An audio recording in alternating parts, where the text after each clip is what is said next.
Well, I'm a recovering alcoholic. I've lost everything already one time in my life. But I learned something.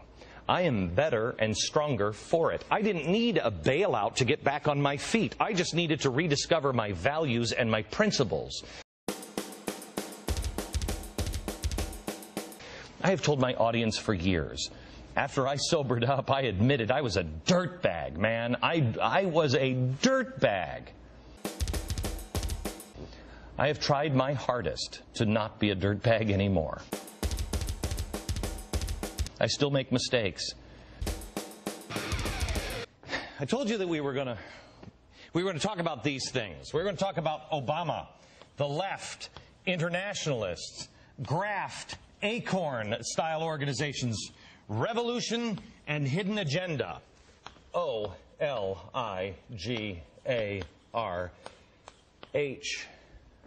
One letter is missing. Why did I select these words? Because acorn selects tides. They all select their words first and then tie them all together into one word.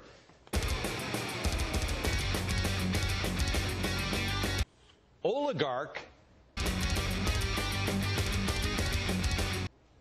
The one that's missing is why. I don't know if we're turning into an oligarchy or what we're turning into, but unless you ask why, we're going to transform into something.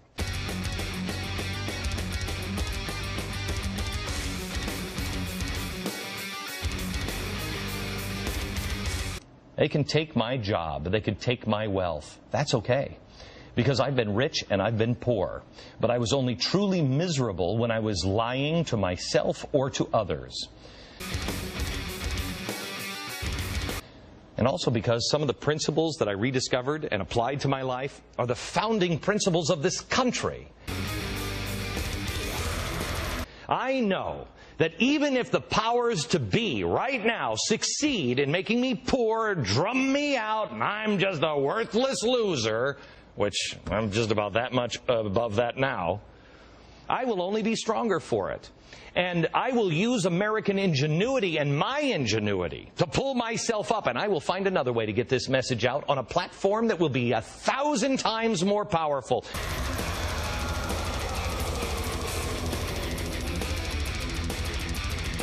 Because of my faith, I know how this story ends. The truth shall set you free. America, you prepare to witness mighty and powerful miracles in your lifetime.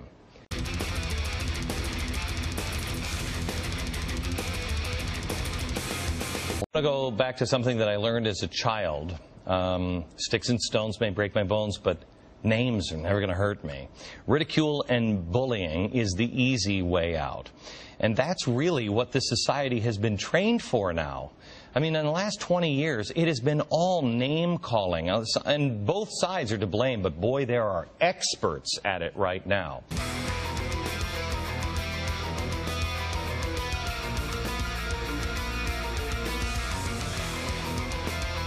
And it is time to stand up and speak without fear.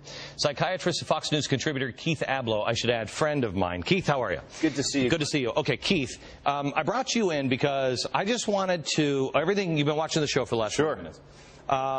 Everything that's happening, people don't know, because I didn't know how to deal with things when I first kind of started getting involved in things. People attack you and you're like, whoa, whoa, whoa, I'm just expressing my opinion. This is what people have said about me just this week. Okay, just this week. This is just this week. These are not things. These are not things that nobody's talked about the facts. These are just the thing, the blogs and everything else. I'm a freak show, a religious nut job, hysterical, a cult leader, a shameless opportunist, a political operative for who? I'm full of crap. That one. Delusional, hard right, idiotic, thick-headed, spineless coward. I love that. Crybaby, that one they probably have me on. And I'm just a fear-mongering whatever. I don't want to know about me. I want to know Now I'm to the point to where I think that's funny. Yep, that's me, the fearmonger. You got it up on the board. That's the first step. Got it. Right? So, but a lot of people will run from name calling. Yeah. So how does the average person prepare to go into battle with people who have never done anything but cry, racist, witch, whatever it is? Here's what you have to do. Take a psychiatrist's perspective dealing with people who are addicted to drugs. Okay? What's the first thing that someone's going to tell you if you say, you know what, you've been sniffling and going to the bathroom 5 times, and I'm wondering if you're using coke? No. No. Are you crazy? Are you an idiot? You're insane. What are you trying to do? Break up my family? That's the first line of attack. Okay. Right? Now, there's going to be another line of attack where they say, you know what you're trying to do? You're trying to scare everybody. All I was doing is a little recreational substance. Okay. There's no plot here. Okay. Man, why don't you look at yourself? Right? There's every attempt to deflect from the facts. Drug users want to keep using drugs. You know, can I tell you something, Keith? Yeah. I said, I think about a year ago, you know who will save this country? Alcoholics and drug addicts. They know the deal. Because they do. They don't take, I'm a recovering alcoholic. I don't really care. It's like, yeah. I admit to myself, I am an alcoholic. After that, everything's pretty much downhill. It's and when you're using, you'd tell other alcoholics and families of people trying to save their loved ones. Right. What does an alcoholic say when using? When you say, "Are you using?" He says, "I am not." Of course not. I am not. And the person who tries to take away that substance is the devil. Okay, so what do you have to do? Just keep saying. You have to say to yourself, number one, I expect it. Okay. People are so intoxicated now. They've been told so many stories that if you're going to say the emperor has no clothes and stop the party, you're going to be vilified. Expect it. Get your own whiteboard like Glenn Beck. Right? Because you've got to immunize yourself from being run out of town. You know, here's the great thing, and we have to take a break and we'll come back. But America, let me tell you this. This is a great thing.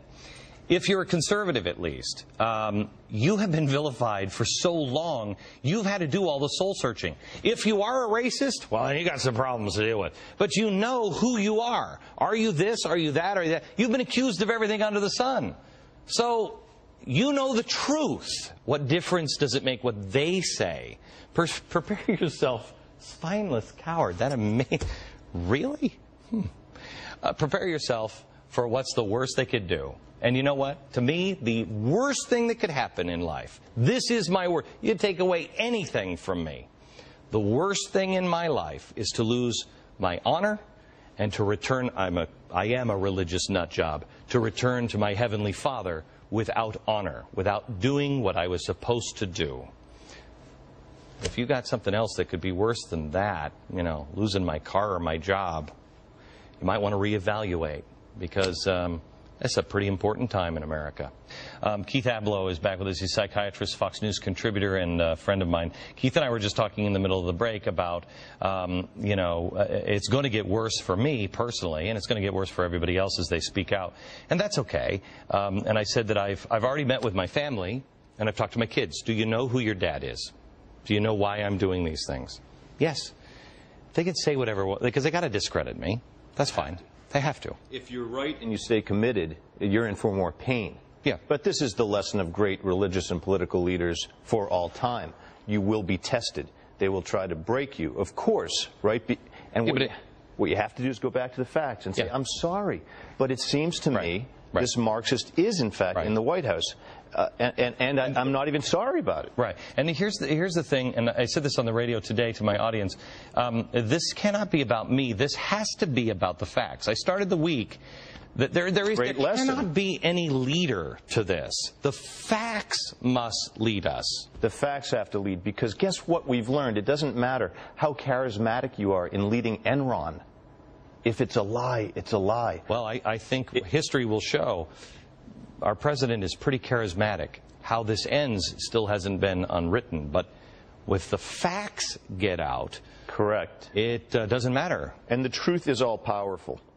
There's no question that you can run from the truth for a certain amount of time, but it always catches up to you.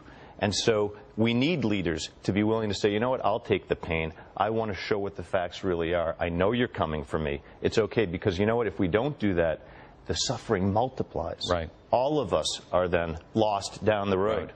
And you got to know who your friends are. That's another lesson, right?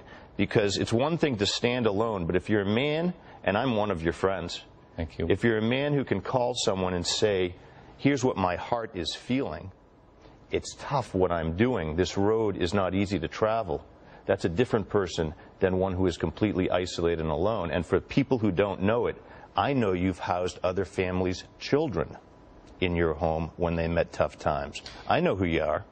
Okay, here's the thing, America. Tough times are coming, but I promise you this. Powerful and mighty miracles are right around the corner too. But it's going to take all of us. It's going to take almost like organizing our community. I'm just a worthless loser